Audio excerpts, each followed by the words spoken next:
Welcome in, everyone. Sorry I'm so horribly late. One of those mornings.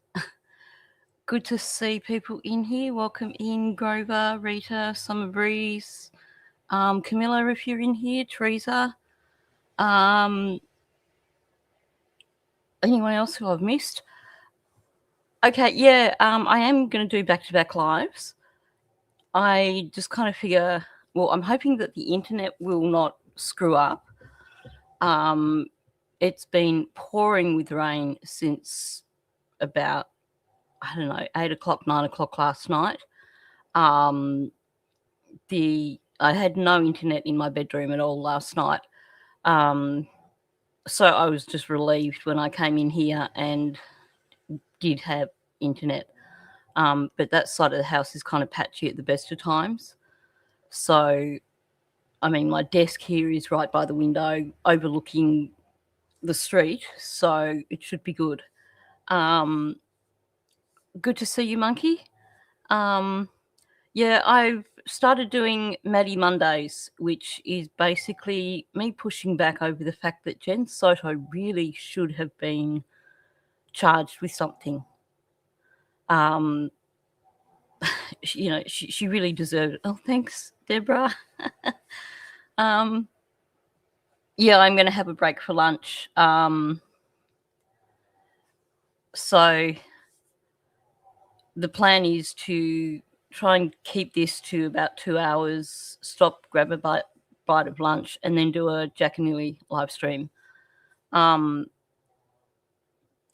agree 100%. She should have been locked up. It was not acceptable at all. Not acceptable that she got off with this. It was not acceptable that Stephan Sterns was allowed to plead no contest. It's basically saying, oh, yeah, probably I did it, but, yeah, you've got me on it, but, I'm not going to actually admit to it. Yeah. Either that or she's got connections or I don't know, but frustrating, beyond frustrating. Thank you for the birthday wishes, Rita and Elmo. It's been a bit of an odd one so far. My day has started with, like I said, raining overnight, heavy rain, so I've had no internet in my bedroom whatsoever. Got up this morning and the front end of the hallway is flooded from the rain, which means that the front porch outside must be like full of rain. So I'm not going to look at my sunroom because I know that's going to be flooded too. And then I managed to pour half of my drink all over the bench this morning instead of into the glass. So hopefully it gets better from here on in. No, that's cool. It's just good to see you in here, Summer Breeze. Welcome in, Hugging Demons. And did I actually say welcome in, Deborah? Welcome in, Karen. And anyone else that I might have missed. Well, today's the 25th here. So technically, I guess if I was in like Canada or the States, it would be tomorrow. But today is the 25th, so it's my birthday here today. Just to confuse matters. It is. It's been so heavy. I woke up and I thought, oh, I've still got some time to sleep in. Thankfully, I checked my phone because it was 9:30. And I was like, holy moly, I've got to get ready for my live stream. So I'm just hoping this rain eases off a bit through the day because because it does come in through the roof in the front porch area, and then soaks into my hallway. My front door's going to be jammed again. So, I'd like it to stop raining and dry out. Not so much my whole house. Thankfully, I'm on a hill, so most of it stays dry. But the out at the front, the little front porch area, it's just got one of those flat roofs on top. So if it rains really heavy, it's too wet for the downpipe. Like there's too much water for the downpipe. So it just collects on the roof and then it just soaks through like it's, you know, I've tried to get the landlord to seal it so many times. I never do. So it soaks, it comes through the roof and then it comes through out into the front porch area. And it also basically runs down the outside of my front door and just comes pouring into the house. And same with out the back, the sunroom's just not very well sealed. So you get a lot of rain and all of a sudden the carpet is sodden. I'm not having a bad day. I'm just having a wet day and a frustrating day. It's just one of those crazy mornings where you think, okay, let's just hope everything's just going to start going normal again. Welcome in, Ariel. Good to see you. I guess it's the world's way of just reminding me I'm still alive. You know, rain's not a bad thing. You know, we've had so many years where there's been so much drought. And that was one of the things I noticed heading out to Malden the other day, how green and lush everything is. So I'm not going to complain. Yeah, I do. I've got a really good quality, can't think of the brand, but I've got a really good quality carpet shampooer, which I can basically also use to suck the water out from the sunroom. But I'm going to ignore it for now. In the hallway, I just basically throw down towels, wash them afterwards because it's just polished floorboards. So it's just easier just to throw down towels around the doorway, chuck them in the machine afterwards and be done with it.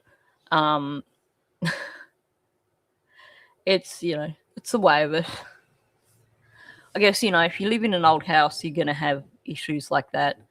All the more reason for me to try and get myself organised and think about moving later on in the year, maybe, or early next year, perhaps.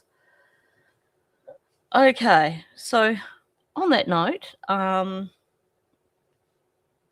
have, if you didn't see, I did drop another video last night, which was just talking through more of what I brought up in my last couple of live streams with Daniel's big slip up, his big admission, sorry. Turn the brain on. So I dropped that last night. I think I did. Presumably that I did actually make that live before I went to bed, because usually that sort of thing, I get it set up and then I go into bed and I re-edit it and make it live. But like I said, I had no reception in my bedroom at all last night. So I think I made that live. I hope I did. Haven't even checked. Also, apologies to anyone who's got emails, messages, etc. that I haven't responded to, because, yeah, I've had no internet on the other side of my house.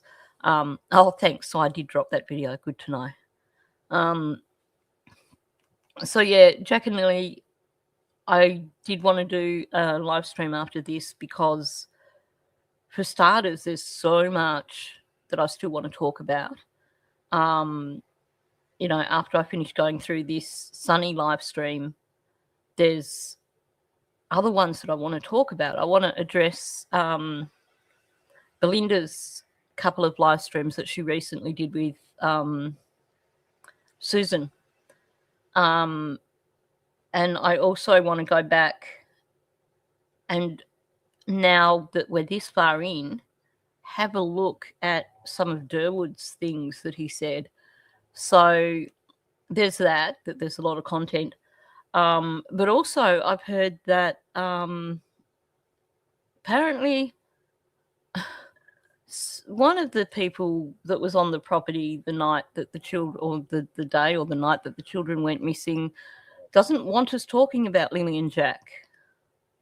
Doesn't want us talking about the case. So my response to that is I'm going to throw in an extra live stream today to make sure that I am talking about Lily and Jack. Because if you tell me you don't want me talking about your children, I'm going to talk about your children. And I'm going to keep talking about your children until there's justice. Anyway, moving on from that. So let's get on to Maddie. And that's the reason why I put Lily and Jack on this image today, because I do want to keep them at the forefront as well. Yeah, no, Summer Breeze, I'm not expecting everyone to turn up for my second live stream. I know it's going to be incredibly late for most people. Even if I'm sitting there going through it on my own, I'm happy with that. I just want to keep the pedal to the metal. It's important to me to be a voice for Jack and Lily. And even if some of my opinions aren't popular, I'm still going to put them out there. I don't have to be right. I can share my opinions. I can say what I see.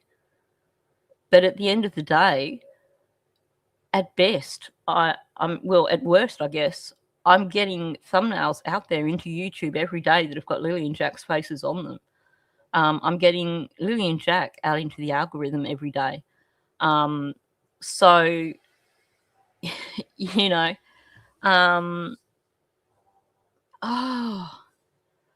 they've bumped you out to see ads.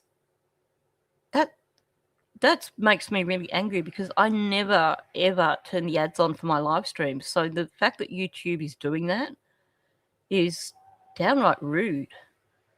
I actually slept last night, probably because I didn't have internet. And welcome in, Sandra. Good to see you. Yeah, these are this and Kylie Rodney. These are my three cases that I'm so passionate about. So, try and shut me up, essentially. Especially Lily and Jack. I mean, you got bumped out and back in again too. How does YouTube get away with that? That's so it will be starting 3 hours after the time that this one started, whatever that is. So it's 1 o'clock for me. It gives me that kind of 1 hour buffer to quickly grab some lunch, allow myself to finish a bit late with this one, and then jump in. I am praying that Jenn will get arrested. I would like to see other channels still put out a little bit of content here and there. Just pushing, reminding that Jenn's not innocent in this, not by a long shot. Because this is not justice for Maddie. As far as I'm concerned, while Jenn is still walking free, this is not justice for Maddie.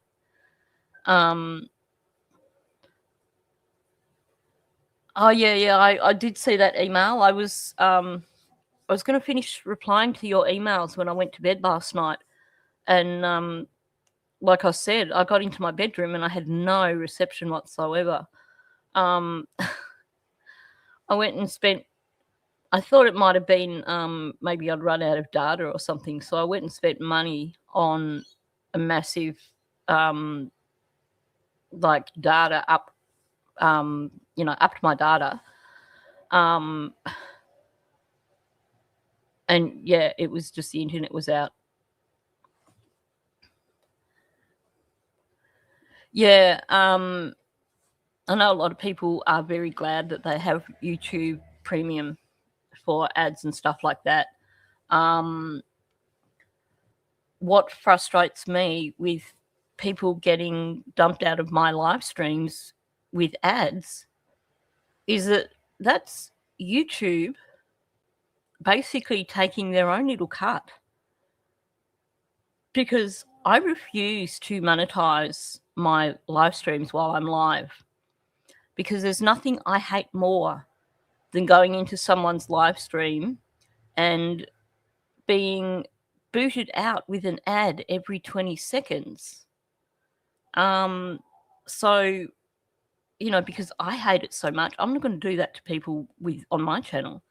So when I'm live, there should be no ads whatsoever.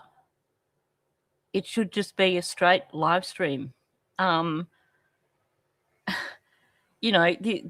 If you're watching this and I'm live, then everyone who's watching it, then I'm not getting paid for those views, because I do it as an unpaid thing. I don't put the ads on till after I finish the live stream. So YouTube's got no right to be actually throwing in ads while I'm live. That's certainly it's getting worse. It feels like it's getting worse. There are some live streams now that I don't go into at all, because I can't keep up with what's going on. Because not only do they throw the ads in, but when they throw the ads in, the live stream keeps going. So you suddenly get back into the live stream after an ad, and you've missed half of what's going on. So it's just so frustrating. Yeah,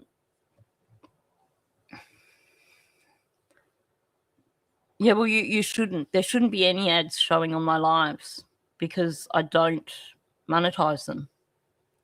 Because I can't stand myself. Like, I cannot stand when I go into a live stream and I get booted out into ads consistently. So, yeah, I'm not sure why that is happening. But it shouldn't. It really shouldn't. So, YouTube, you suck. You also look at the Internet Archives. Is that how you watch YouTube? You use Internet Archives, and that allows you to watch and skip the ads or something?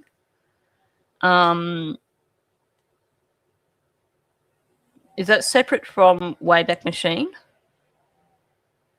Because I often use Wayback Machine for stuff, but I'm not sure about the Internet Archives. It does. Because if I'm in a live stream and, like, say, out of 20 minutes, I've been booted out into ads 3 times, I'm gone. Usually by the second time, if I'm, like, 10 minutes in and I've been booted out into ads, I'm gone. I'm out of that live stream, because I cannot keep the flow.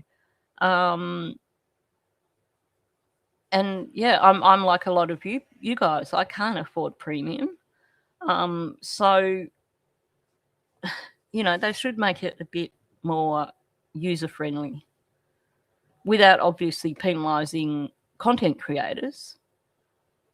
But the throwing in ads with content that's not monetized, that's wrong. I know it is. The way they push is pain in the bum too. There's been times when I've had, like, I've inadvertently clicked on the wrong thing, and it's put the premium thing up, and I've just had to completely close out of YouTube to get rid of it. I mean, sure, I've got plenty of subscriptions in a month. I do not have unlimited funds to just go with one subscription after the next. So, YouTube needs to suck it up, basically. They do. I've noticed a lot of content where you click on it and there's an ad, and I know it's not monetized. So they are getting a major free ride. Welcome in, Isabella. Good to see you. Anyway, let's get on with talking about Jenn Soto again and Maddie. This is the part where he's actually pretty much calling her out in terms of her claiming that the video must be Maddie, the video outside of the church. But honestly, when I look at it again, she's doing her best to avoid actually outwardly admitting that the video isn't Maddie, because it's a convenient alibi, in my opinion. So let's go on with that. Stephan and Stephan out here? Yeah, they're right out there. They just wanted to ask him a couple things, but I figured I'd just ask you this at the same time for the sake of time. Just for context, so this is the second interview that Jenn did. Where's Ninchi? Have I vanished? Have I gone silent or something? Please tell me I haven't dropped out. I'm not trusting the internet today. So this is the second interview that they did with Jenn, and this was outside the townhouse. This was just before they locked them out of the townhouse. So it's done in someone's car, by the sounds of it. Oh, good, you can hear me. Karen just got me a bit confused there. So this is done outside the townhouse. This is just before they boot them out of the townhouse. So it's still the Monday evening. So that's why it sounds kind of loud out there, and that's why she's asking about Chris and Stephan, not asking about Stephan, and probably her flatmates, because I think they've got them all out of the townhouse at this point. Yeah, for the most part, this side of the house isn't too bad, but my bedroom just drops in and out at the best of times, because it's on the top side of the house, I guess, probably because of that. But these storms, this weather, like, you know, can we have better internet, please? Anyway, let's go on with this. Do you recognize this vehicle at all? I wanted to see if I could. So I know it's pretty grainy. It's this one right here. That one's tough, but does that look familiar at all? No. You don't know that anywhere? I don't know that part. Gotcha. Okay, cool. Yeah, so this is it's hard to show you on my phone because the quality of the video just kind of gets worse when I've downloaded it from the church's computer, and the quality just gets kind of worse.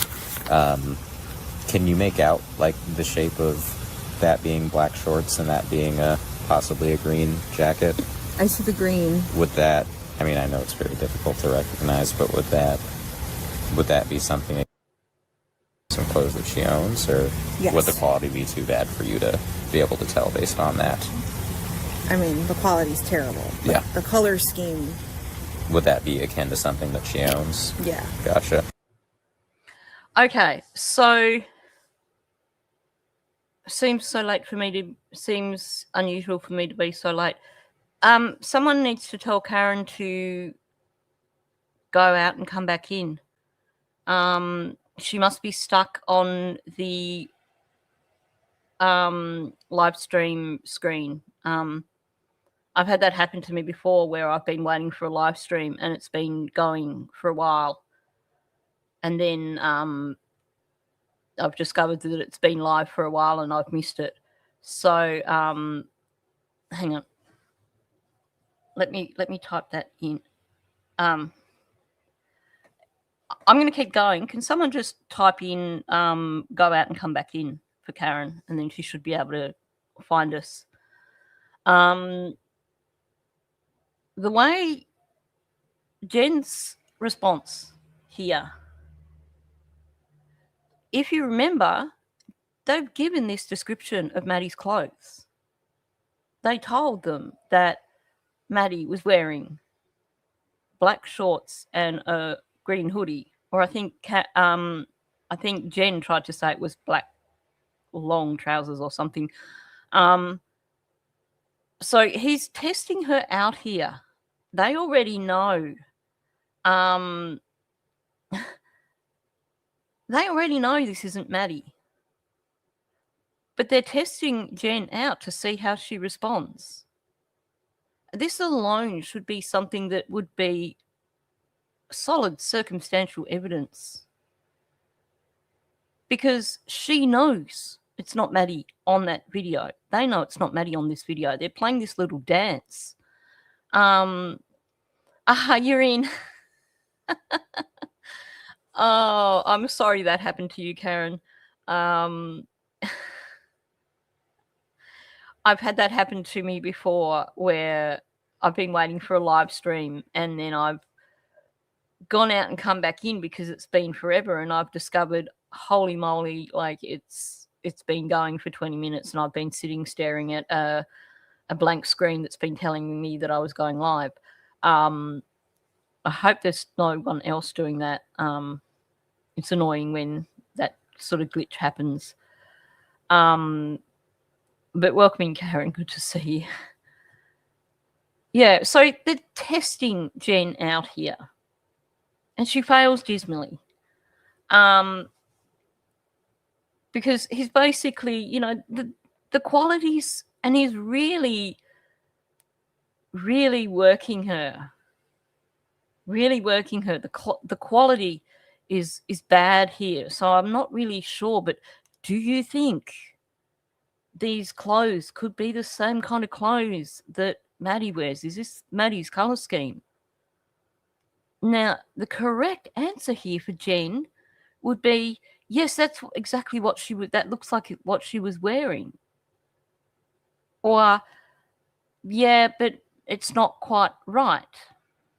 Because after he's got her to say, yeah, that looks like Maddie's colour scheme,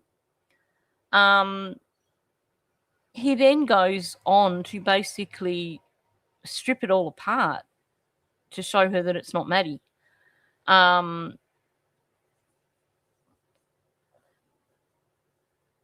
my problem. There are so many instances here where you can tell the investigators know what the deal is. You can tell that they know that Jenn is lying to them. So why hasn't she been arrested? Now, I know that it went from... Now, was this Orange County, then it went to Osceola County? I always get my brain mixed up. We know that these detectives didn't get to keep the case because then they realised that Maddie went missing from the townhouse and they switched it back to Osceola. So, Detective Hunt and Detective Tagler, they were all over this case. But,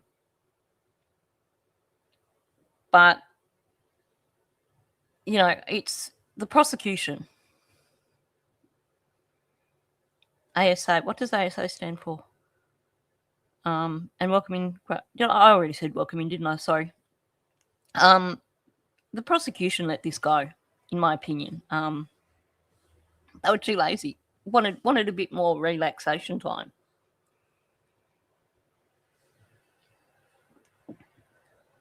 I can't help wondering if there was some sort of deal in the background, because I can't... Oh, yeah, Assistant State Attorney. Thank you. Thank you, Summer Breeze. I love you. Very much appreciated. I can't say that I am certain that Jenn didn't know about the videos and stuff that Stephan was taking, because that is thousands and thousands of videos and images in her house on her watch. So I can't see how she could not have known that was happening. Just for starters. So maybe there was some sort of deal done in the background. Personally, I think they should have just got off their lazy butts and used what they had from Sterns to do their own bust without needing to use her as a witness in any way. But I have always wondered if there was some sort of backdoor deal with Jenn, because we know that the immunity interview that she did, we know that she lied in that. They know that she lied in that. So that shouldn't have given her any sort of immunity there. There was still plenty of things that they could have nailed her on. And in fact, when you listen to that interview, you can hear the way that the lawyer steered around certain things because he knew he had Jenn on it. You're so spot on. They were completely isolated during COVID. They were down at that place down at Charlottesville or whatever it was called, or just near Northport. Just the two of them and Maddie alone. They couldn't go anywhere. It was isolation. It was lockdown. I cannot. I try with all these cases to look at ways that I can debunk things that I'm thinking. So in terms of him having all this footage of Maddie, I think there's got to be a way that I can prove in my head that Jenn couldn't know about it. But like you said, they had that apartment during COVID where they were in lockdown. Nobody was going anywhere. They were in the same house as each other. And then in terms of the other stuff, before Stephan moved upstairs, Jenn herself has said Maddie never slept in her little bedroom, the fake bedroom. Meaning that if Jenn's saying that until Stephan moved upstairs, him and Maddie and her shared a bedroom, Jenn didn't work. So it's not like we could say, oh, it must have just been the times when Jenn was off at work, because she didn't work. Which means that he had to have had access to Maddie directly in the same room as Jenn.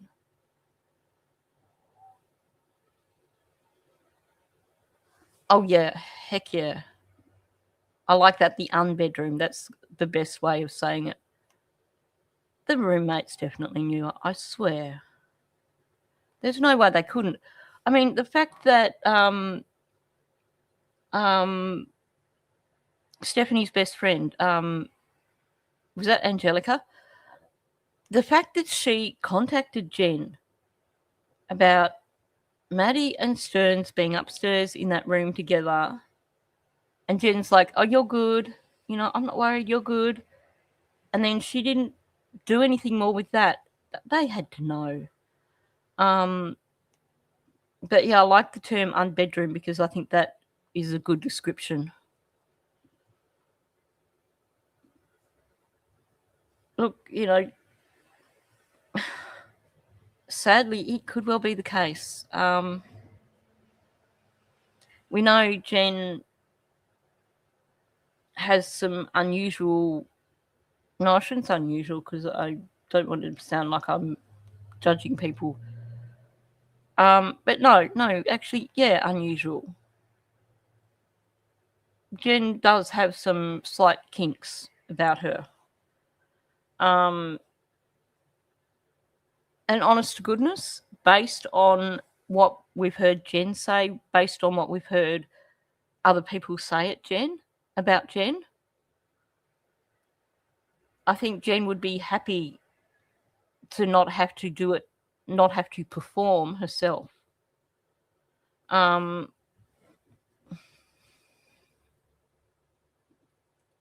that's a good question. You don't. You really don't. The men that have stepped... Wow. Wow, that's really confronting, isn't it?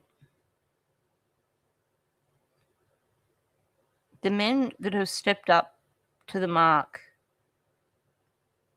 and taken on the role as a single parent, they will kill someone if you touch their child.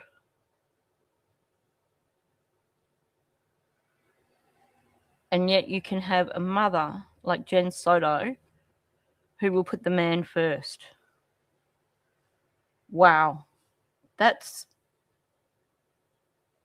really confronting when you think about that, isn't it?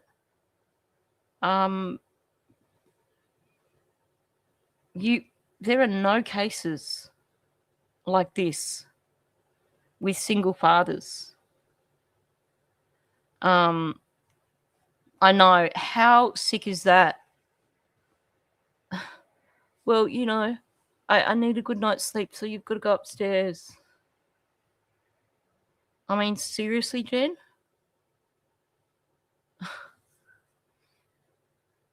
My dog gets better treatment than Maddie. Half the reason I'm so sleep deprived a lot of the time is because Tarka's getting really old. So when we go to bed at night, it takes hours for her to settle. So I'll be in bed and I'll be just about to fall asleep and Tarka decides she has to go outside. And this can happen 3 or 4 times up until like 3, 4 o'clock in the morning before I finally get to sleep. But, you know, she's my dog and I would do anything for her. And I would get up 100 times through the night if it meant having her forever. And yet Jenn, no, she doesn't want to be woken up. She doesn't want to be disturbed through the night. So she wants a good night's sleep. So just send her daughter upstairs to sleep with Stephan.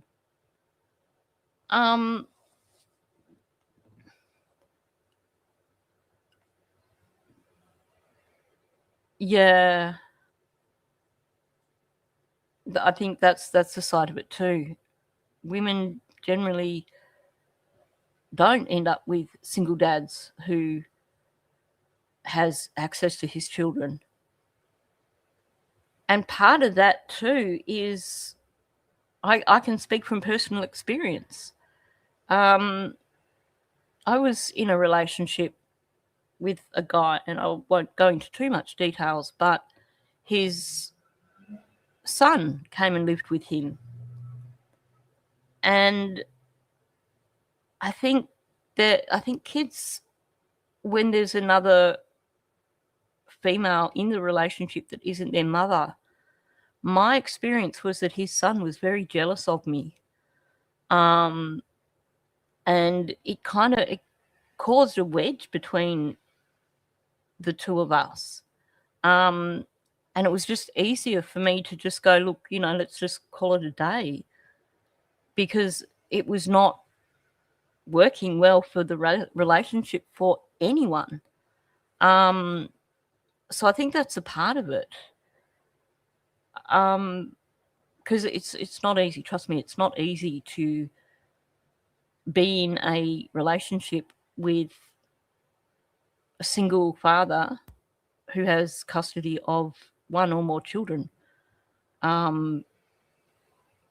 It's a difficult dynamic. Well,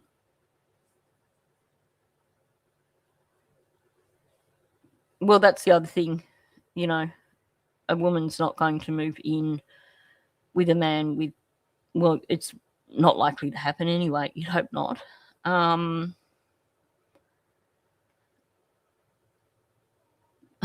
Yeah, exactly. She knocked herself out so she wouldn't have to deal with it. And I suspect that the reason Maddie was getting those medications was so that Maddie was knocked out as well. Yeah.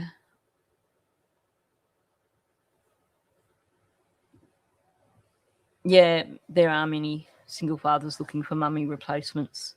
And I think it goes one of two ways. Anyway, I won't go into that. Don't usually go into sharing stuff about my personal life, so I probably should stop there before I continue talking about that. But going back to the way he's trying to set her up here, this is after Jenn was doing the whole, she was seen on camera at the church. And he's gone with, first of all, he's tested her out, asking her if these clothes look like they could be Maddie's clothes. And he knows that this person doesn't look like Maddie, and he's about to nail her with this very gently, but very skillfully. And the hair looks a little dark from here. Dirty blonde. It could pass for dirty blonde. That could possibly.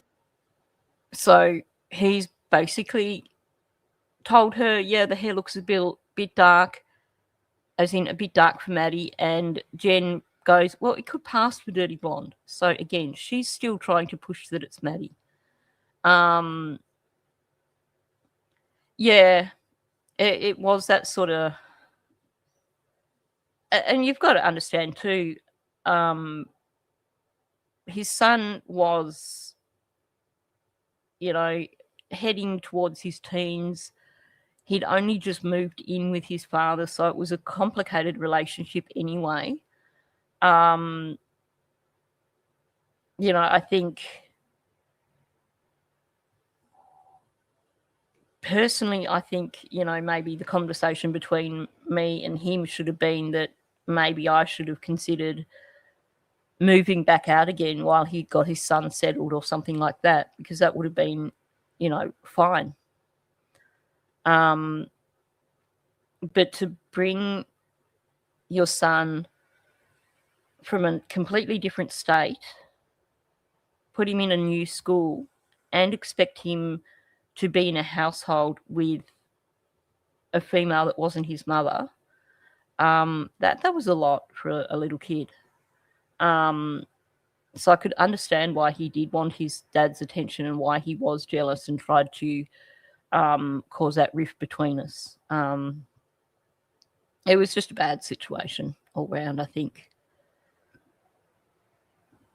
Yeah, see, now if your child is missing, someone shows you a video of someone wearing similar clothing, you're going to know if they're walking like your child. Welcome in, Amy. Good to see. Yeah.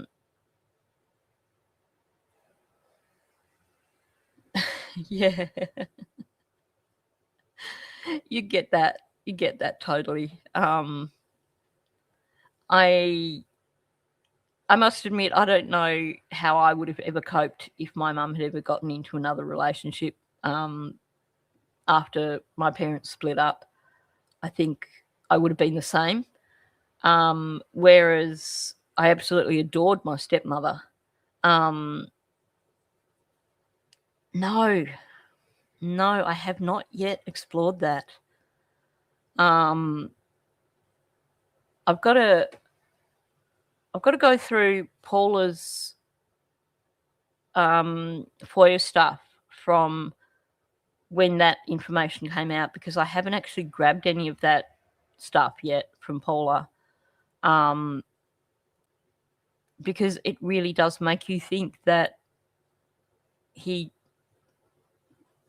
drugged Maddie. We know that she was strangled, but also did he give her too much of that?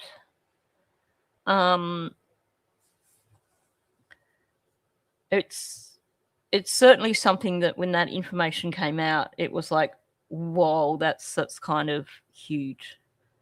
Okay, so here she's already trying to push the, oh, well, it could be dirty blonde. She's got to know. Well, she knows. She's got to know. Of course she knows, because she knows, in my opinion, what happened. Yeah. Be her. Okay. Is that... I can't tell just from looking at it, but is that Stephan's car? It looks a little darker from there, but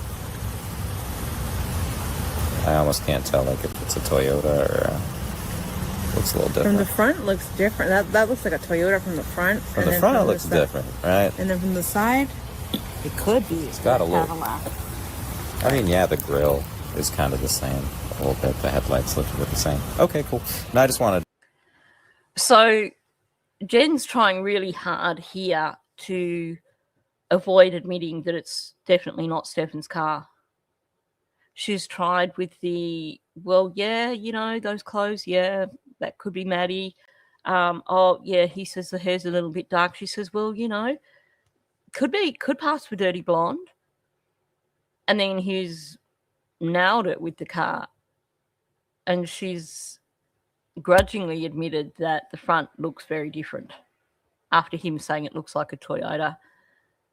But you can see she's not willing to let go of this narrative, because this was a very convenient narrative to use, that Maddie was seen on the church camera hanging out for a while, and then she left and headed towards the school after that.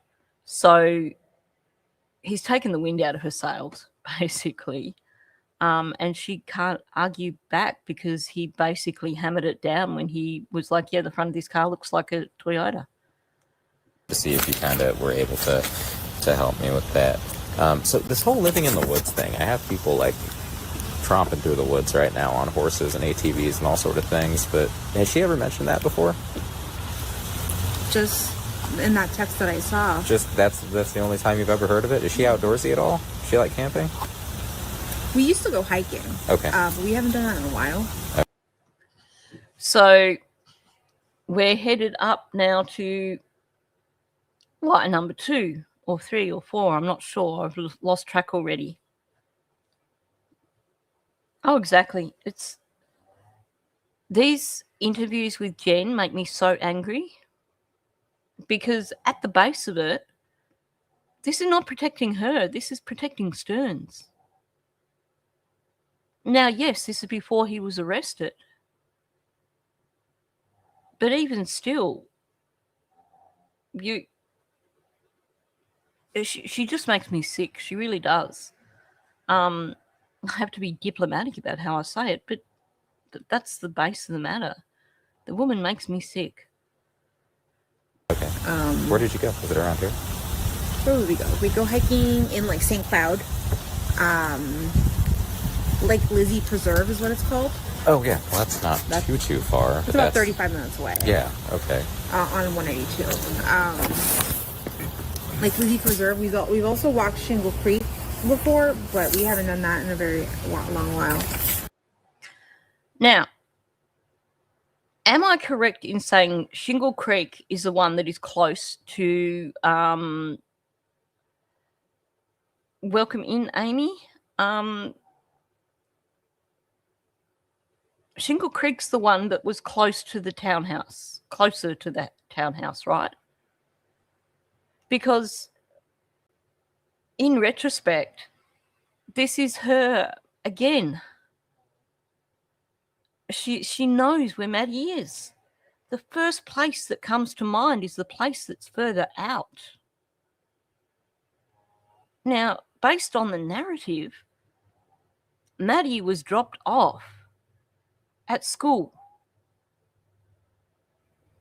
How is she going to get 35 minutes away to St. Cloud to go hiking? Yet this is the first place that comes to mind with Jenn. And then she adds in Shingle Creek as an afterthought. Now, I think Shingle Creek is the one where she was later talking about how they got e-scooters and stuff, but she doesn't have it anymore, and that this is near where they lived. Me too, and welcome in, Unky.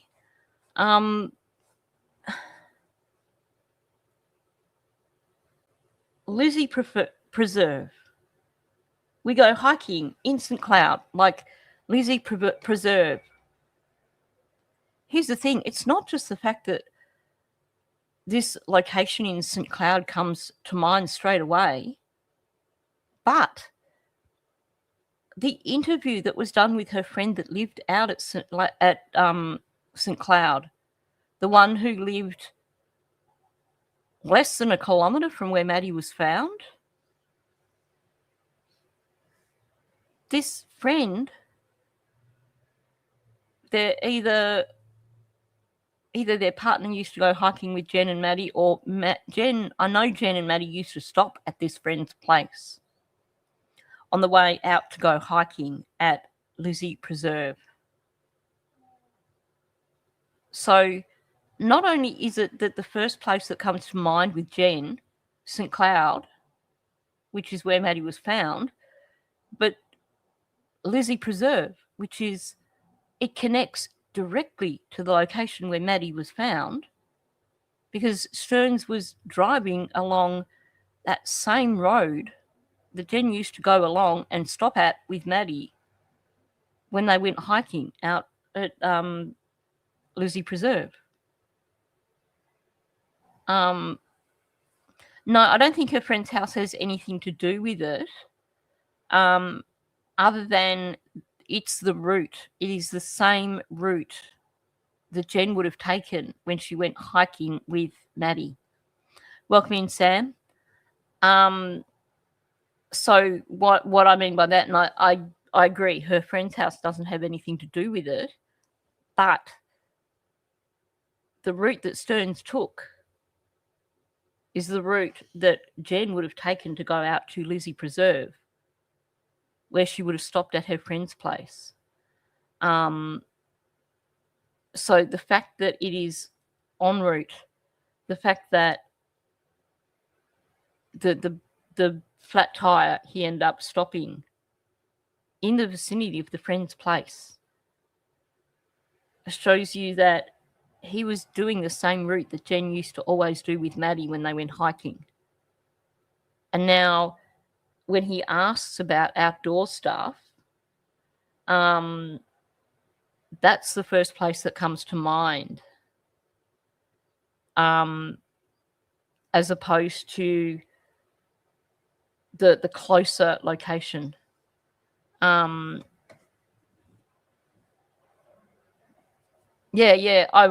have always believed that that's where he was headed. You go up that way, all around like Lizzie Preserve, you've got Gator Lake. Yeah, that's what I'm trying to explain. Stephan didn't know this friend. He didn't know this location that Jenn used to go hiking.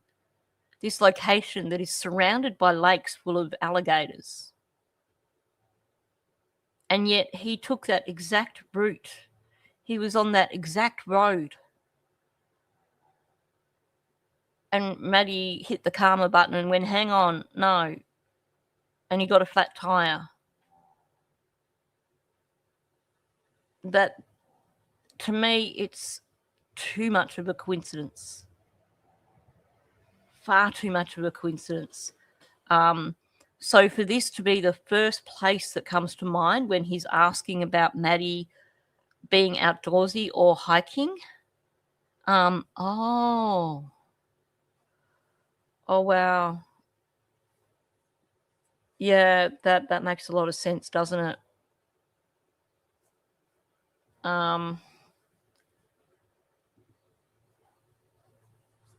Why else? So this is the other thing with this.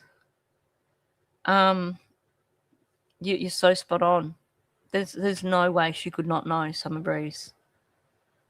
Well, and you get her with that Woody Allen statement.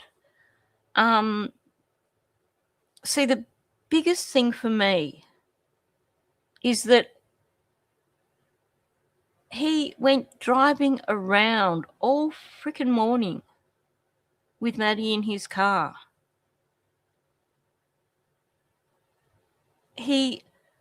drove around till, pythons as well. Oh, wow. He drove around till, 9:30 before he put her in the trunk of his car. And then he heads back to the townhouse. And it's only after him and Jenn have been hanging out together around lunchtime that he suddenly makes a beeline for St. Cloud. Why would he have driven around all morning with Maddie, but then after speaking to Jenn, make a beeline for St. Cloud? That doesn't look sus at all, does it? And, he was there with Jenn when he reset his phone both times. You never hear her say, it's so suspicious because he reset his phone again at midnight this night. She never mentions, not even in these interviews, does she mention that he's reset his phone twice. Like, as a mother, wouldn't you see that as a red flag? And this is my big gripe.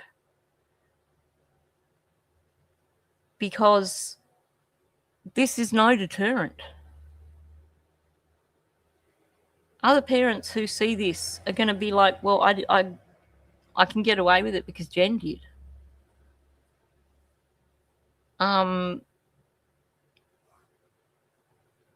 She should have been made an example. Okay, so you don't know if there's pythons in that area, but they are running amok. Wow. Yeah, so this whole thing here, and then now she's going to come up with this BS, and that's it. It wasn't just a case of she could pretend that she didn't even know that they were sneaking together. No, she's the one that was, I don't care if there's no money exchanged, she was pimping out her child. As far as I'm concerned, it still counts as trafficking. She was still getting benefits from Sterns. He was paying rent that was going directly to her. Yeah, exactly. I'm just going to pretend I didn't know, pretend that I can while being a really, really bad liar. It just, everyone can see through Jenn. There was. Now, wasn't that found in... Oh, that was found in Maddie's unroom. I had wondered if it was... because remember Maddie did little YouTube shorts or something where she danced. And her best friend said that there was one where Maddie had accidentally put her face on there. But, just because it was Maddie's tripod and she used it herself doesn't mean he wasn't using it either.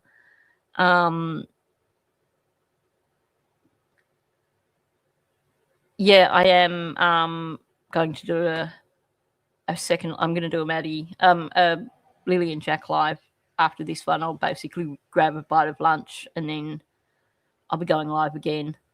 Just because I really want to do Maddie. I want to do Lily and Jack today.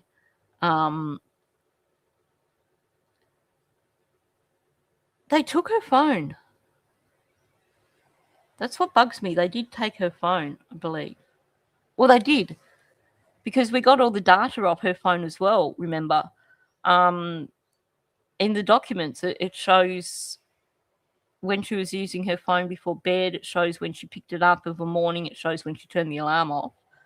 And they've also got all the movement clocked for her phone. So to me, that says that there was nothing on her phone.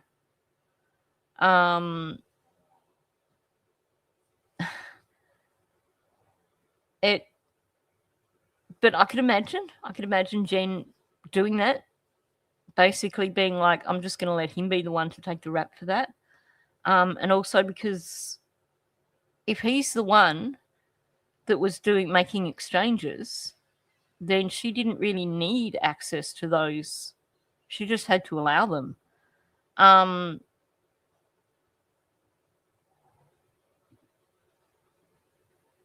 Yeah, scary but true.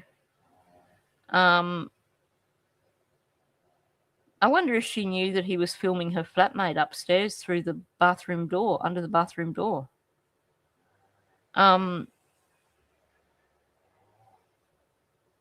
Yeah, she really does. Jenn needs to be made of an example of, because there's going to be more Maddies that happen over and over again. So for me, it would be 1 p.m. So it's quite late for you guys. So like I said, I'm certainly not expecting people to actually show up. Like I said, when I hear that there's people connected to the case who don't want us talking about the case, my response is, screw this, I'm going to do another live stream today. I'm also hoping, as the weather gets warmer and I start getting up earlier, I would like to, on my Maddie Mondays, start Maddie an hour earlier and do back-to-back regularly.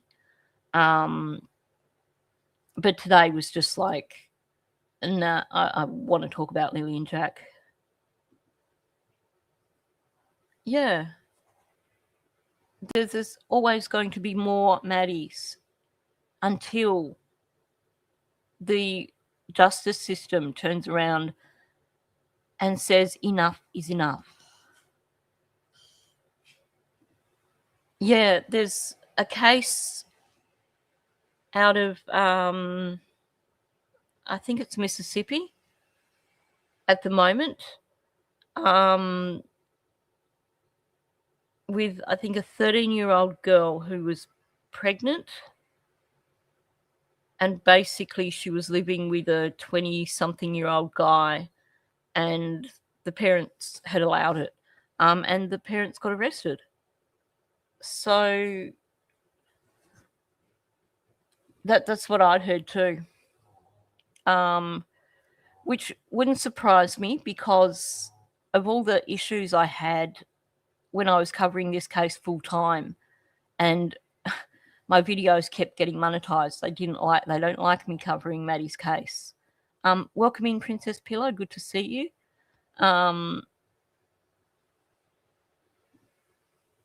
My thoughts are that it's got something to do with her connections with the Mouse Resort, because they don't like bad publicity. Oh, I know. I watched her like a hawk. I didn't let her go to sleepovers because I was worried about the men.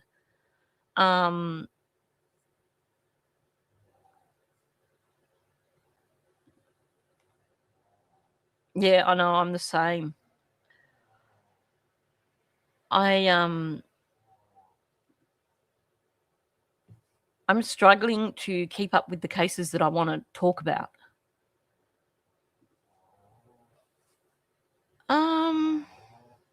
Now that's a good question. I haven't seen her for a little while. I hope she's okay. I think, everyone hits a point where they need a break from these cases, so maybe she just needed a bit of a break from them.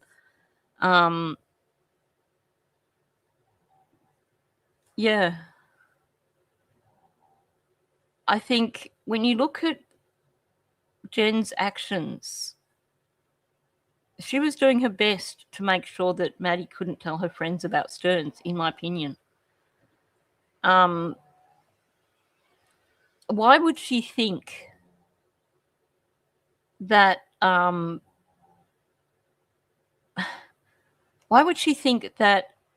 best friend's father and brother would be any sort of threat to Maddie? Good to see you, Carla. Oh, there's been a few times when we've had several live streams going at once, several Lily and Jack live streams. So it's possible that she was in Sunny's or in Charmaine's. Charmaine's done a few this week as well. I know this is one of my favourite Maddie pictures. There's a few of her around this age that I absolutely adore, and this is one of them. I know. Is this Wiley or Willie? Wiley? She straight up, she said it like it was normal. Oh yeah, I sent them upstairs because I needed a good night's sleep. Like, excuse me, Jen? Do you think that is normal to send your 13-year-old daughter upstairs to sleep with a, what was he, 30-something-year-old man? Like, gross. She did. She had this. She really did have an inner light about her. Such a beautiful little girl. And, you know, again, she's like Lily. You see this. She smiles in all these photos. And we know in the later photos what was going on. And yet she's still, I mean, you can see something in her eyes as well. That there is that sadness there. But she had this glow. Yeah, she sent them. I sent them.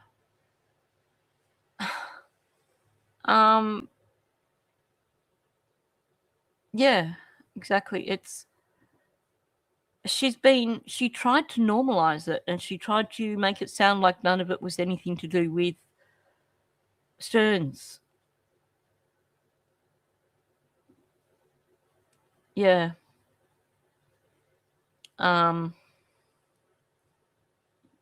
She was.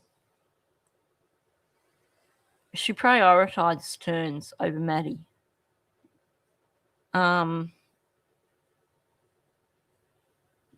Exactly.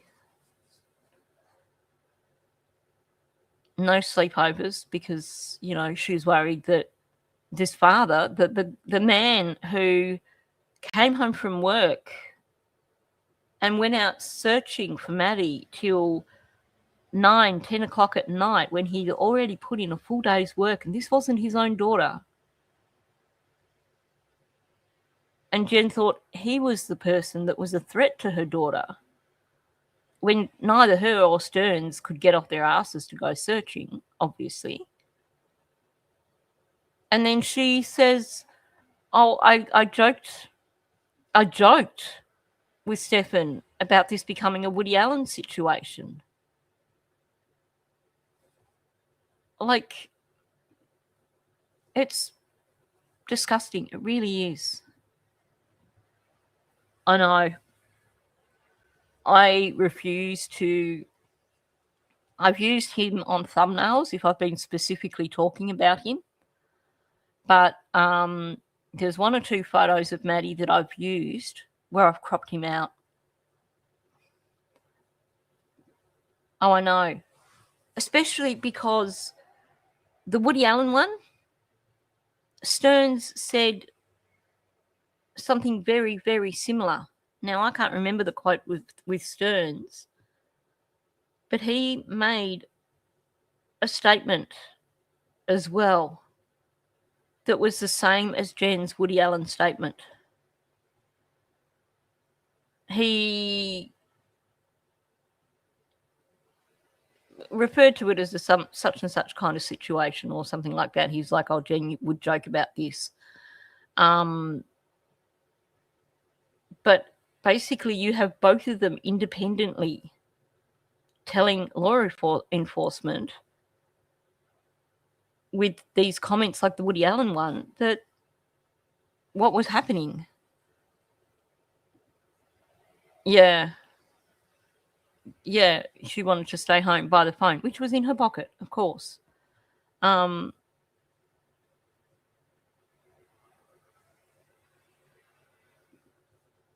Yeah, like I was always, my grandmother and my mother always said, you know, trust your gut.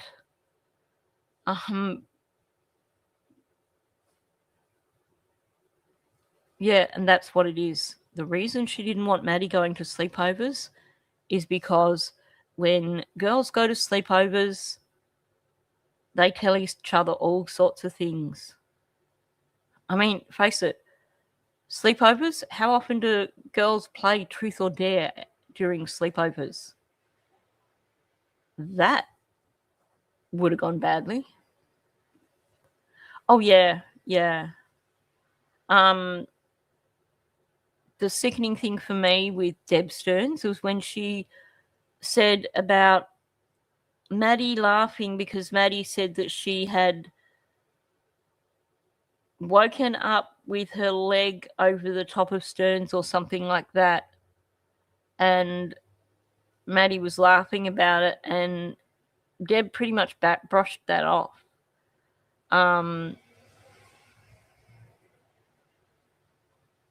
Yeah, I know. I think of, you know, I never had any like big, lots of girly kind of sleepovers because for me it was usually just, I was always too busy sleeping at my best friend's place. But we would talk until we basically knocked ourselves out from exhaustion. And I can remember choir camps with, you know, 8 girls in a room, and we never shut up. I mean, I was the ADHD kid who in the end would just pretend I was asleep because I was just too overstimulated and didn't want to be part of the conversation anymore. But it's what girls do. I believe it too. Based on what the best friend said, based on what Jenn said, based on those coins, I think that's why Stephan was having a meltdown on the Saturday. I think that's why Maddie was having a meltdown on the Saturday.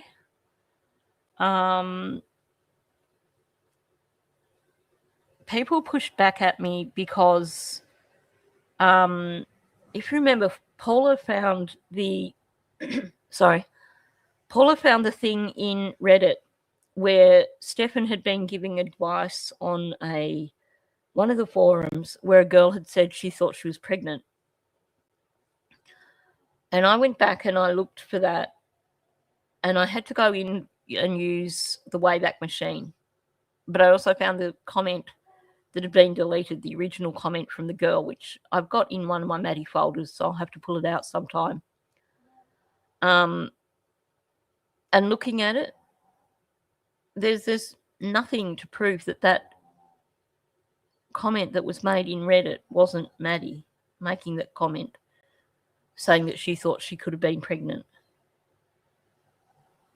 The account was deleted afterwards. The comment was deleted afterwards.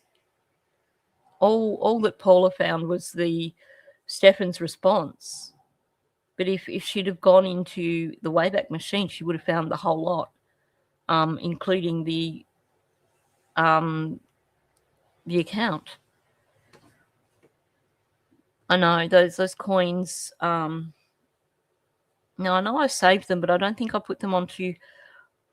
I've saved them separately from the documents, and I will show them probably in my next Maddie live stream. He was charged with originally, was it 40 or 60 counts relating to possession of, now each one of these counts was possession of 10 or more images or video relating to or depicting stuff with a minor. There were about either 40 or 60 of those charges. with different wording, some of it basically based on Maddie's age. So some of them were slightly different because it had been going on for like 5 years or something. Yeah, thank you. So a lot of them were for a child under 12, which is why they had him up for the DP. But then, of course, he continued from when she was 12 to when she was 13. So there were other charges on top of that. So thank you for the jewels. Very much appreciated. So I think originally there were like 61 charges.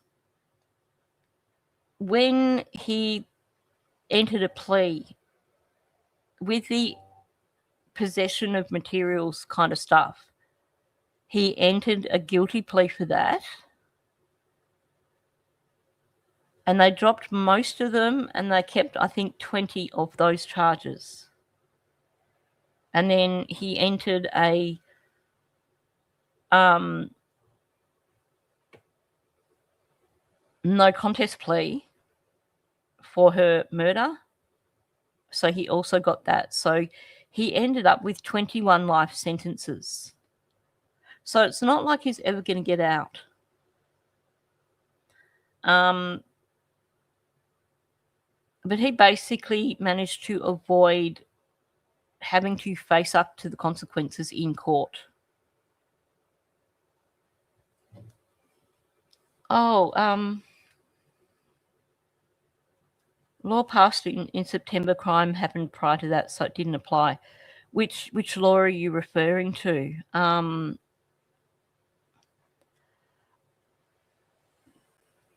be going live at 1 o'clock my time, which is about an hour and a half. Now, is that in itself not a sure sign of Jen's guilt? She tracked Maddie's cycle. Like, she had pregnancy tests under the sink in her bathroom, and yet she's saying that she wasn't having sex with Sterns because she didn't like it.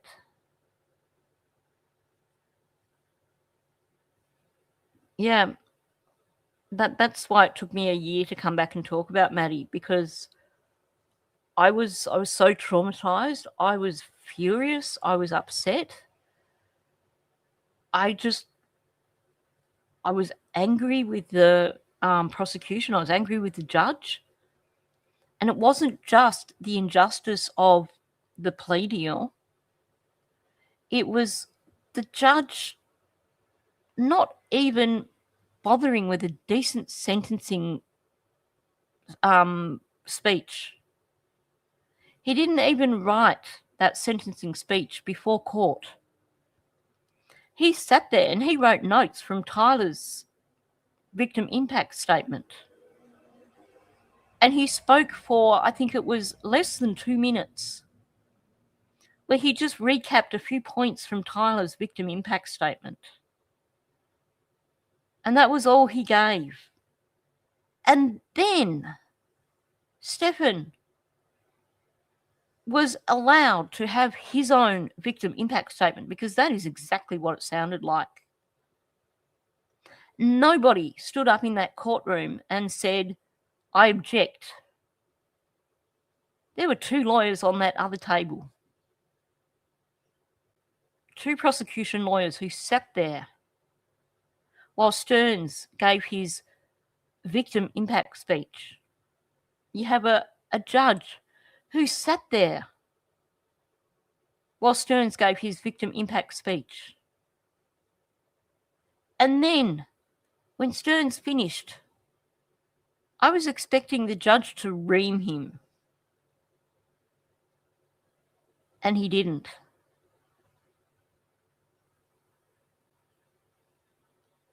That was the ultimate insult. Yeah. Standing in front of Maddie's entire family, well, most of Maddie's family, not Jen.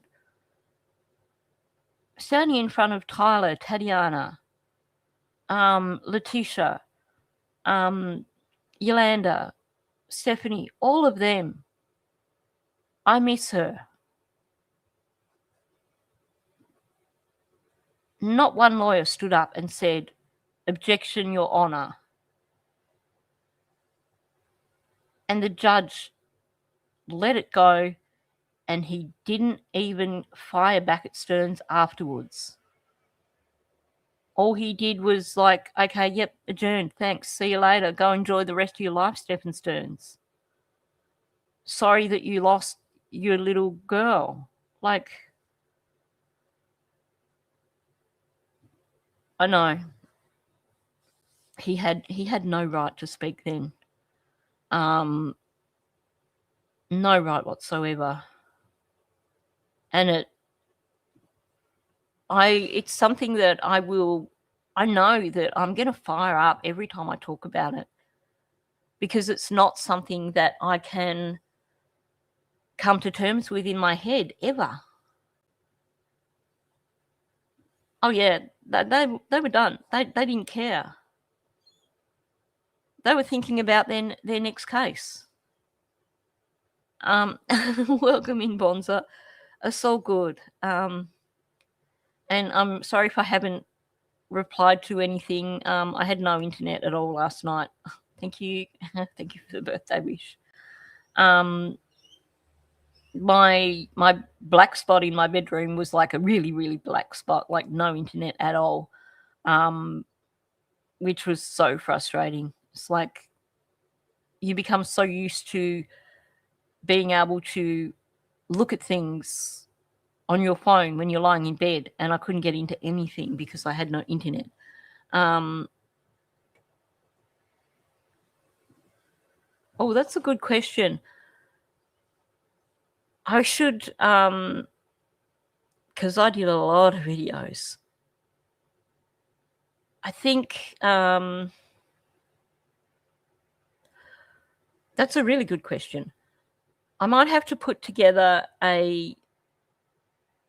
now I have actually somehow ended up with 2 Maddie Soto playlists, and I keep putting these lives into the smaller playlist without realizing.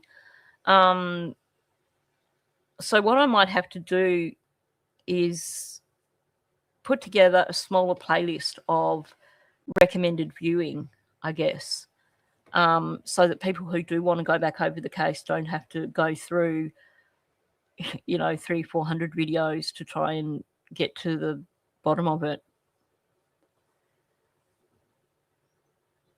Yeah, that is one thing true, that he didn't get to see her pictures again in the courtroom. And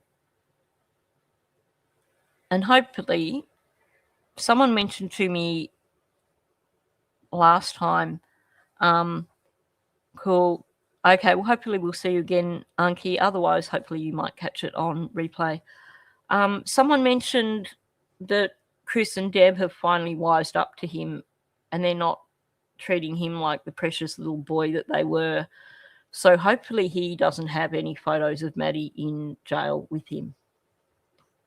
But honestly, I wouldn't put it past Jen to send him photos.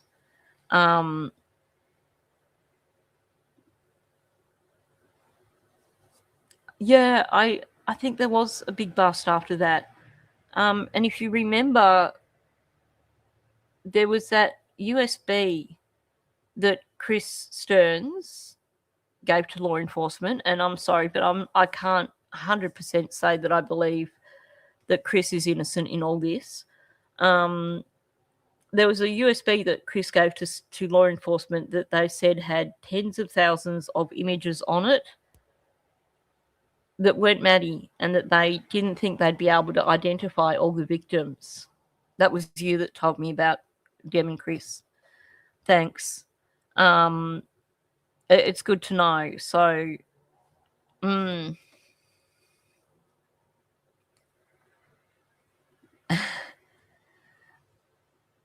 I should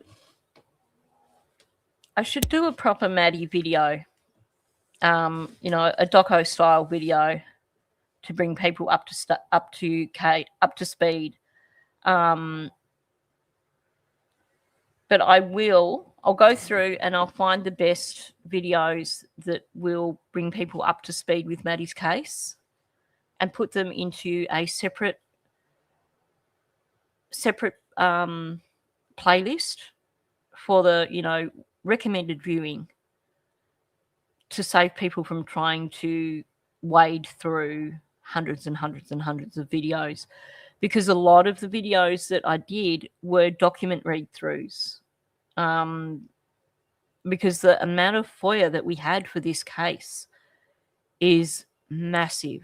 And thankfully we had Plunder True Crime on it, working her ass off, getting one thing after the next in terms of FOIA requests. So there was so much there.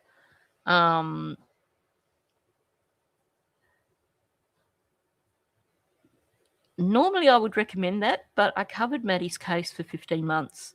I was on her case before she was found, and then it was June or July of last year when Sterns was finally convicted. So it was about 15 months of me doing videos every day on Maddie's case. There is a playlist that is a case file playlist, which is, you know, like Lily and Jack, where it's just got no commentary. It's just got all the interviews and stuff like that. So I would probably recommend starting with the case file and watching what's on there, because you'll get a feel for the case there, especially if you listen to the immunity interview that Jenn did. That one was huge.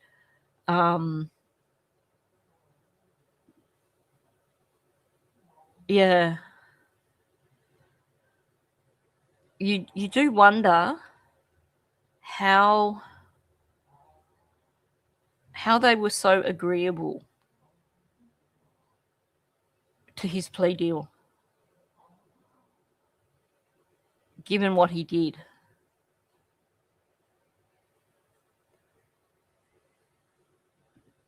Yeah, he was.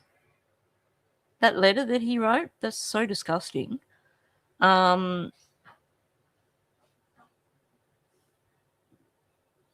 See, coming from Australia, I had never really thought about the DP, because now someone gave me a date recently, but it was either the 60s or the 70s when the last person was executed here in Australia. It's not part of our law anymore. So, you know, I was raised up essentially in a culture that doesn't believe in the DP. But I was 100% for him getting the DP because of what he did. I know that pathetic letter of his that he wrote. And I remember when it first came out and people weren't sure of the origins of it because they hadn't had the document that spoke about it. And I looked at it and I was saying, yeah, he definitely wrote that.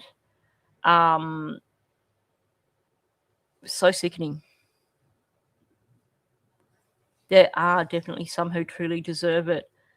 And I've reached a point that this is not the first time. Well, no, Sterns was the first time. But it's not the last time that I've said with a case that I believe someone deserves the DP. No, it's a whole folder called case files, and then it's got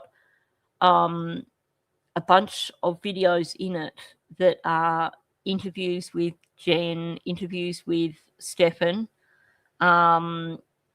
interviews with Maddie's best friend.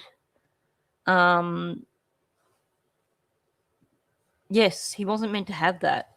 He got that from one of his lawyers.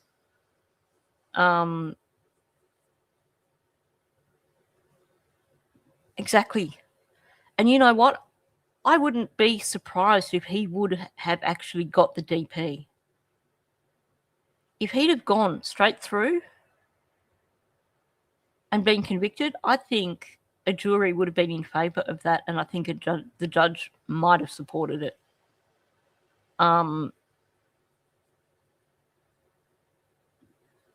Yeah, well, 21 life sentences is probably as close as you can get. I mean, he could have still just sat there for the next 30 years waiting. I think the thing for me that was most upsetting was that he didn't have to face up to what he did. Had it gone to trial, this would have all been in his face. I mean, there's the flip side that he also would have been able to see images of Maddie again. But had he gone to trial, he would have had to sit there while they showed all the footage of him with Maddie in his vehicle. It would have been hell for Tyler and Tatiana. But, maybe when there's a plea deal on the table, there should still be some sort of requirement that they still have to sit there in a session and watch all the evidence that there is against them.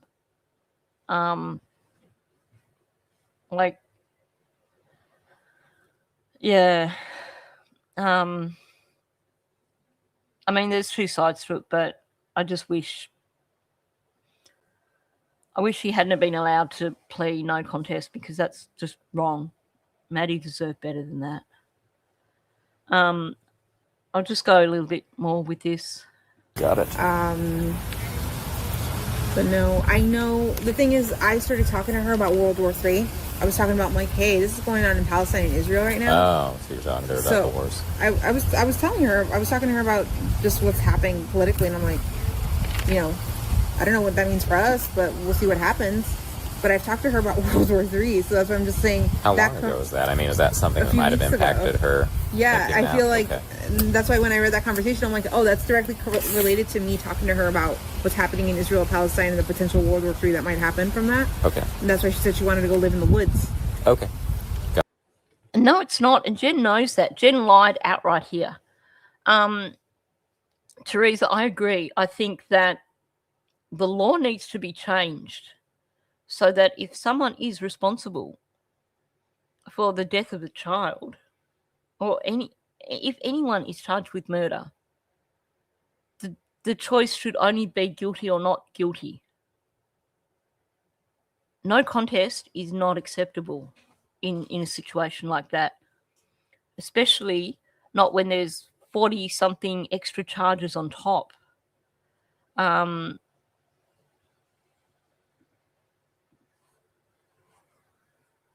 Yeah, exactly. That's the downside of it. Taxpayers have to basically pay to keep him alive for the rest of his life. Yeah, he can buy his own root beer barrels. Screw that.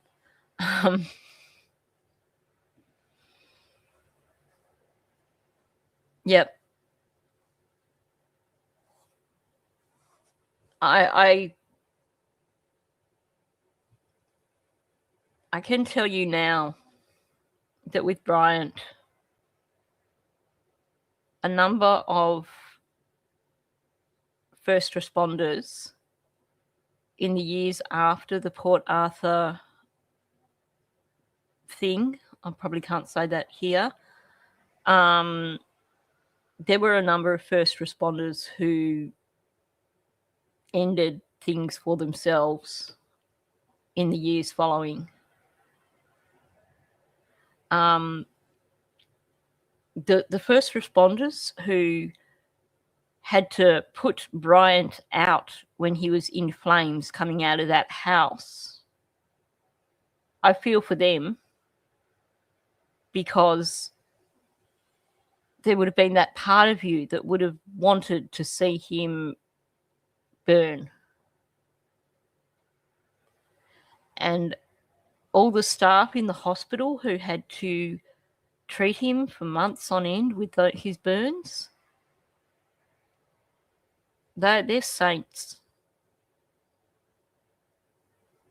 And yeah, I mean, Brian and Milat, two people who in Australia here who definitely should have had a DP. I know.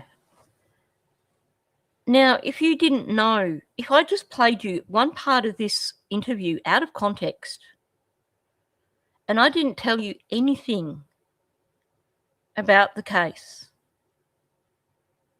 you wouldn't know this is the mother of a child who 24 hours earlier she reported her missing. She's so chipper. It's insane.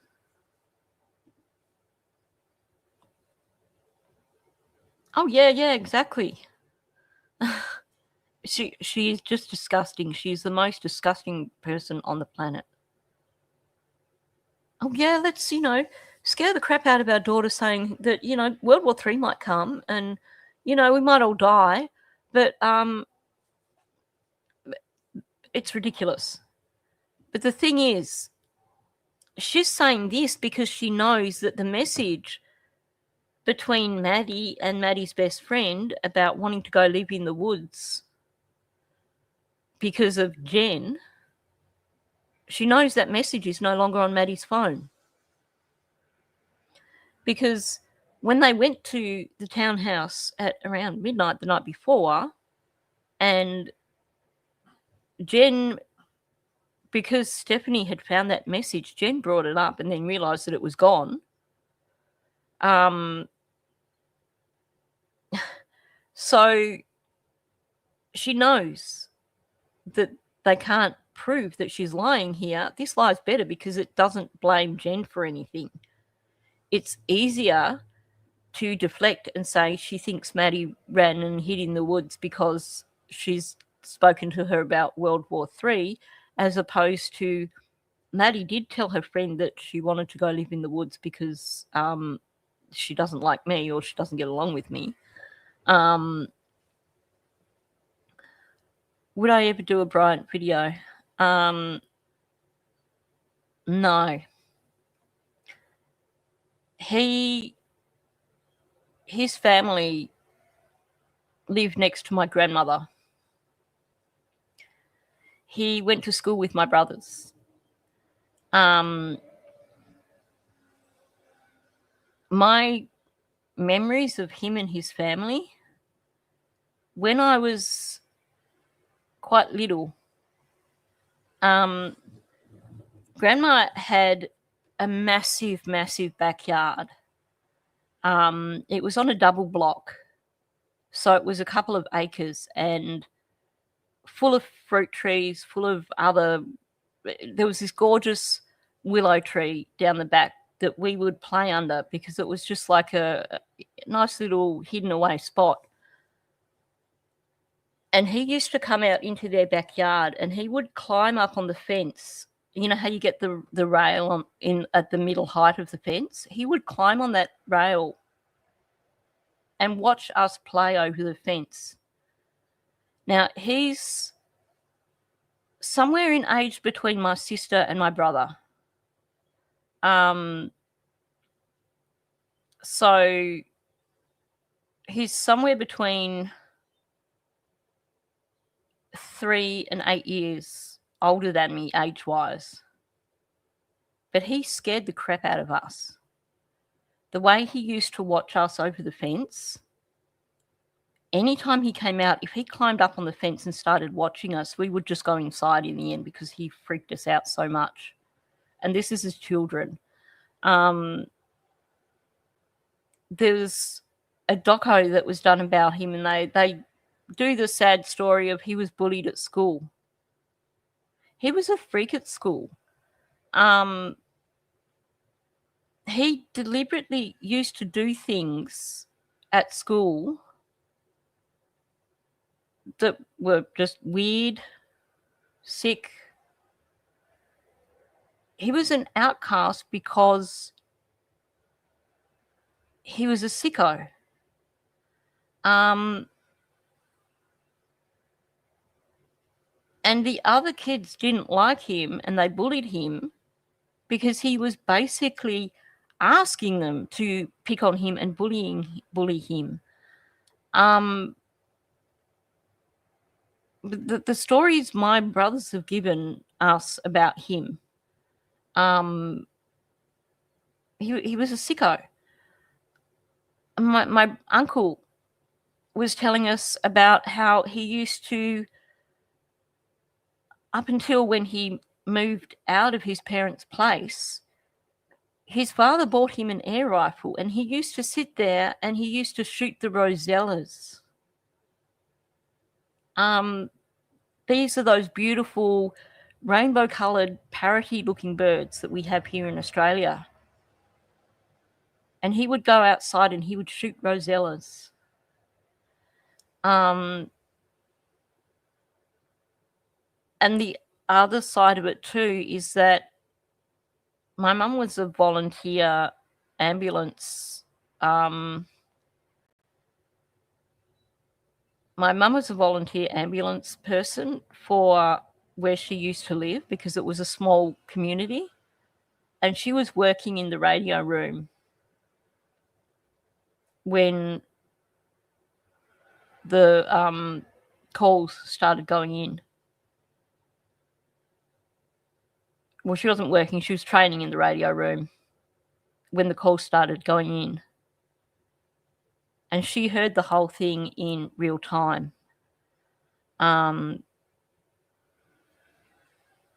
So there's a lot of things there that make me want to not go into detail of what happened, because I know the family too well. His sister is somewhere in age between me and my sister. And she used to come to our place for organ lessons because Mum used to teach organ after school. And she was lovely. I liked his sister. She was normal. She was probably the only person or normal one in the family. But any time it got towards the end of her organ lesson, I would go and play outside in the backyard because I didn't want to be in the house when his mother came to pick his sister up, because his mother was scary as well.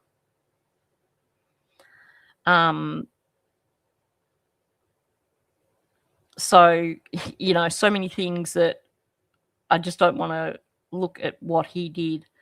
And I think for many of us in Tasmania, the face of the Port Arthur, like, he killed 35 people. And the face of what happened is those two little girls, Madeline and Alana. I can't remember ages. I'm thinking 4 and 6, but I've got to be wrong. That can't be right. But they were little girls and they were just out there having a picnic with their mother. And he shot their mother in front of them. And then he shot one of the girls, and the other little girl ran and tried to hide, and he shot her. And for that, you know, for so many people who were, I mean, this is an area that was really, you know, it was close to home. It was my, you know, it was around where I used to live. It was, yeah, it's just sort of, there's so much to it that to actually go through the details of what happened, I don't think I could ever do that.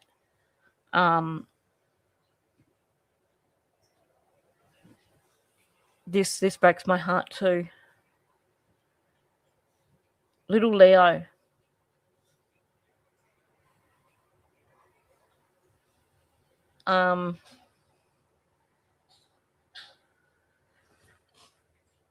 Well, I suppose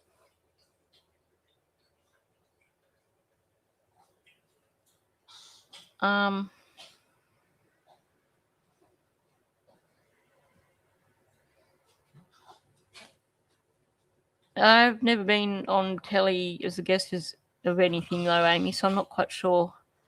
I mean, maybe I could do without talking about what he did, I could do a video just talking about, you know, the background of it. I could never talk about what happened though. I don't think, had Leo not been, so this is talking about little Leo Escalante.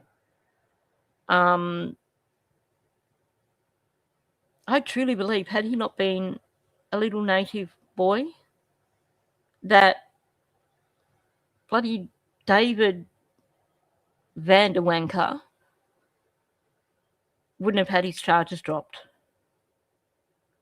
This is another case that I've been covering and I struggle with it, and I do need to do some updates, but it's one that, again, just, it's one of those cases that's hard to talk about, because this little 2-year-old boy, his mother had a no contact order with her boyfriend, and yet she left her little 2-year-old boy with him so she could go get her nails done. Yeah, that too. Honestly, I can keep going with the variations of Vander something all day, because they deserve it, the pair of them. You know, leaving your 2-year-old boy with a violent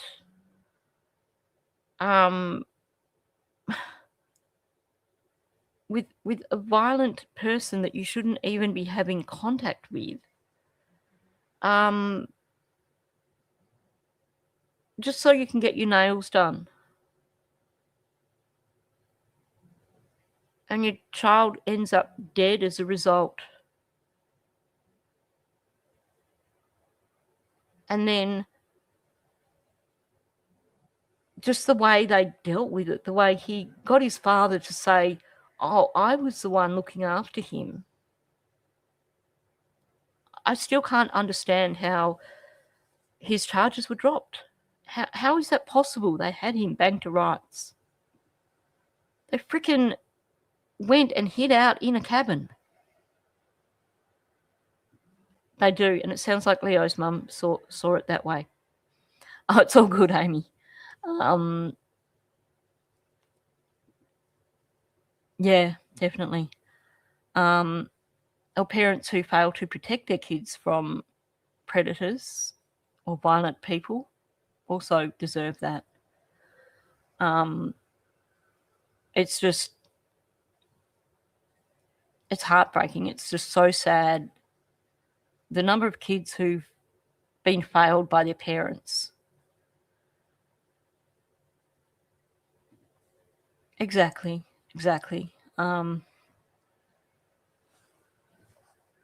And all these kids that deserved so much better,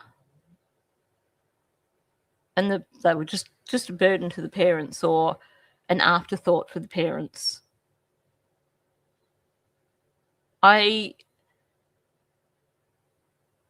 Actually, when I think about it, another similarity that I see between Jenn and Malaya is the tendency to treat their daughter like a doll, like something to, like a trophy almost. because they both, Jenn and Malaya, both had so many posed photos of their daughter. Seems to me like, you know, Jenn probably enjoyed the attention that Maddie got. It was that vicarious thing of she had this beautiful, beautiful daughter who was so photogenic, so adorable, had this beautiful light to her, just like Maddie, just like Lily.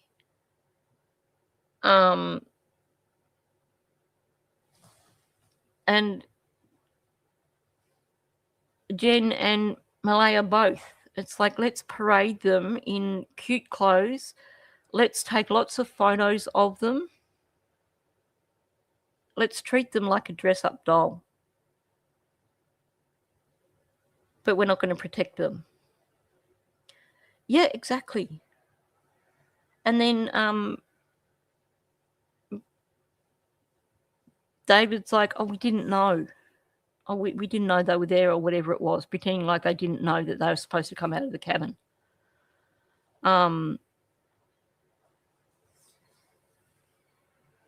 Yeah. And that's what Jenn was doing. And welcome in, Milky Way Girl. That's exactly what Jenn was doing. She didn't want to put out for Stephan. So it suited her just fine to offer up Maddie because it got her off. It meant that she could have a good night's sleep, because that's what it comes down to.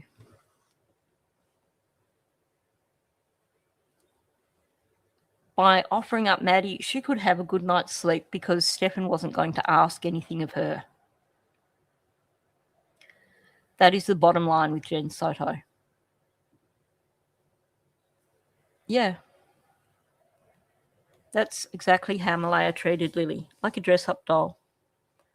In that recent interview, when Malaya said she would, Lily liked to, something like she'd like clothes, she'd like to dress up, you know, I'd give her a choice of 3 and she'd choose one. In other words, Lily wasn't choosing her clothes. Lily was choosing from the selection that Malaya had already chosen for her. It was. She was just a dress-up doll, just like Maddie. And both these women prioritised their partner over their children.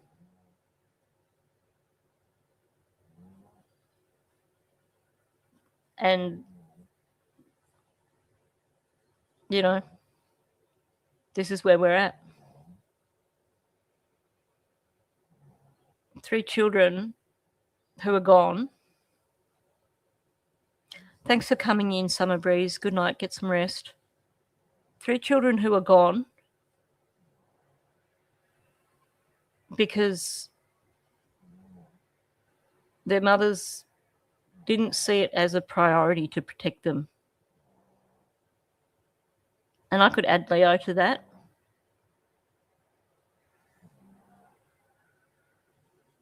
I could add so many more to that.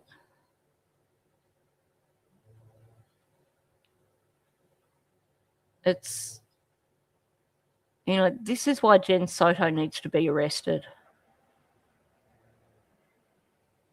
Because there needs to be a message put out there that as a society, we're not going to sit back and accept mothers who don't protect their children. This is the message that needs to be out there.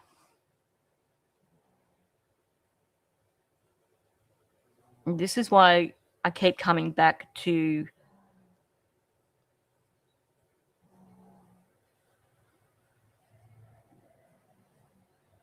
no, I could do that. It would have to, I could do like a, yeah, I'll talk about that off stage, like later on. Whoops. And that's what it comes down to.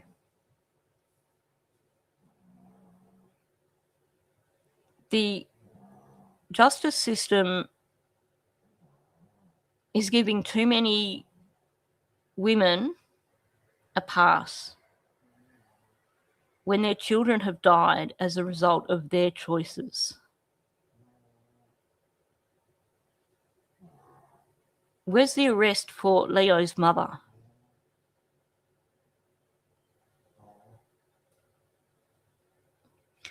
She had a no contact order. She asked the judge to have that order lifted, and the judge said, "Nah, no way, F off." And yet, now we can't confirm it, but it does appear that she was living with the scumbag. And she leaves her baby boy with him, knowing he's violent. Maddie. Jenn didn't like to perform for guys. So instead, she just handed over her daughter to Stephan. That way, she could get a good night's sleep. And Stephan would still stay around because for some reason she liked having Stephan around. So, how do we keep Stephan here? Well, we'll just offer up our daughter.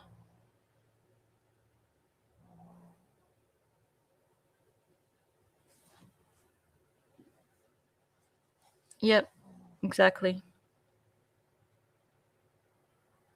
Exactly. It is no different from leaving a loaded gun with the child.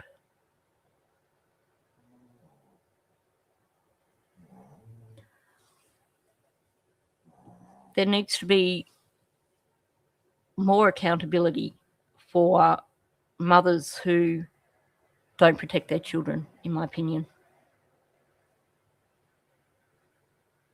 I understand the complications. I understand the psychological issues involved. But I also understand that children are dying because their parents aren't protecting them. We've got Leo, who was 2. Jack was 4. Lily, 6. Maddie had only just turned 13.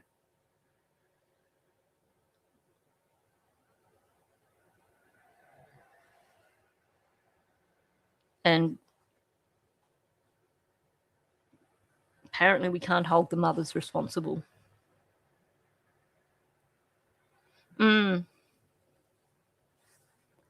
Exactly.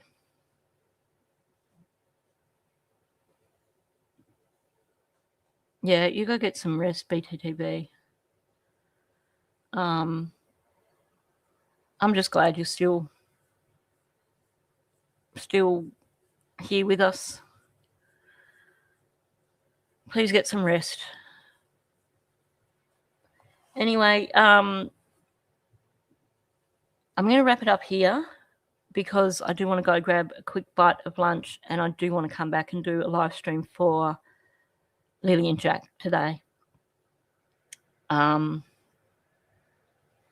like I said, I'm not going to stop talking about Lily and Jack. I don't care who wants me to stop talking about Lily and Jack. I'm here for Lily and Jack.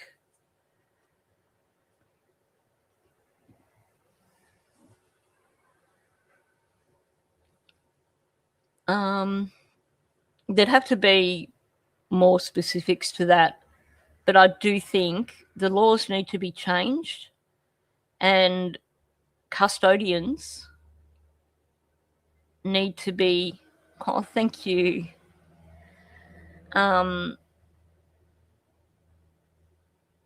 Custodians need to be held accountable more than what they are, especially mothers.